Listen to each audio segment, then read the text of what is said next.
Mister Arjun, police ಅನ್ನೋ ಹೆಸರಿನಲ್ಲಿ ನಿನ್ನ ಸುಲಿಗೆ ಮಾಡೋಕೆ ಪ್ರಯತ್ನ ಪಟ್ಟಲ್ಲ ಆ ವ್ಯಕ್ತಿ, ಅವನ ಸ್ಟೇಟಸ್ ಏನಾಯ್ತು? ಅವನನ್ನ ಟ್ರೇಸ್ ಔಟ್ ಮಾಡಿದ್ರ?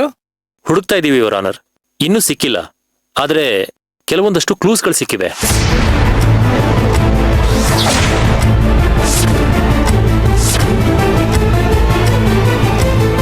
ಅದರ ಆಧಾರದ ಮೇಲೆನೆ ಆದಷ್ಟು ಬೇಗ ಆತನ್ನ ಹುಡುಕ್ಸಿ ತಮ್ಮ ಮುಂದೆ ಒಪ್ಪಿಸ್ತೀವಿ ಯುವರ್ ಆನರ್.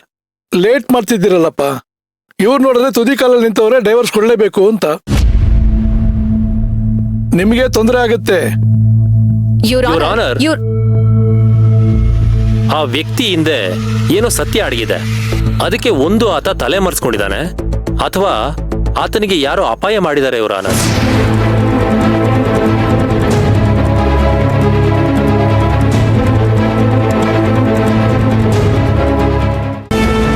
ಆತ ಖಂಡಿತ ಪ್ರೊಫೆಷನಲ್ ಕಳ್ಳ ಅಂತೂ ಅಲ್ಲ ಯುವರ್ ಆನರ್.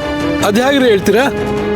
ಆತ ಸುಲಿಗೆ ಮಾಡೋದೇ ಅವನು ವೃತ್ತಿ ಆಗಿದ್ರೆ ಇಷ್ಟೊತ್ತಿಗಾಗ್ಲೇ ಅವನ ವಿರುದ್ಧ ಹಲವಾರು ಪ್ರಕರಣಗಳು ದಾಖಲೆ ಆಗ್ಬೇಕಾಗಿತ್ತು. ಆದ್ರೆ ನಮ್ಮ ರಾಜ್ಯದ ಯಾವುದೇ ಪೊಲೀಸ್ ರೆಕಾರ್ಡ್ಸ್ನಲ್ಲೂ ಆತನ ಬಗ್ಗೆ ಮಾಹಿತಿನೂ ಇಲ್ಲ. ಅಂಡ್ ನಮ್ಮ ಯಾವ ಪೊಲೀಸ್ಗೂ ಅವನ ಮುಖ ಪರಿಚಯನೂ ಇಲ್ಲ ಯುವರ್ ಆನರ್.